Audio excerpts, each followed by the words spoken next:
শেখ মুজিব জাতির পিতা শেখ মুজিব শেখ হাসিনার ভয় নাই রাজপথ ছাড়ি নাই রক্ত রক্তের বন্যা একাত্তরের হাতিয়ার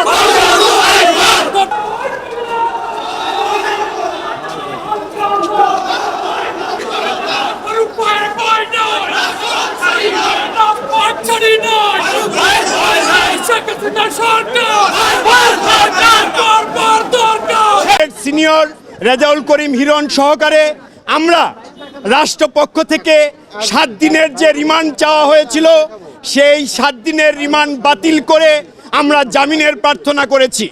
আমরা বলেছি এই মামলার ঘটনার তারিখ এবং সময়ে ডক্টর আব্দুর রাজ্জাক ঘটনাস্থলে ছিলেন না।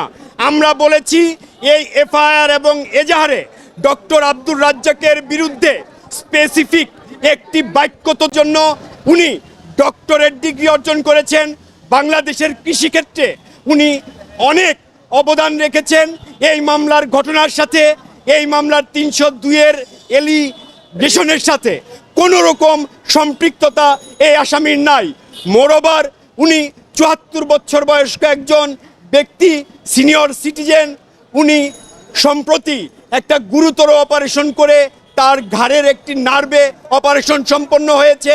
মোরওভার উনি বিভিন্ন রোগে আক্রান্ত।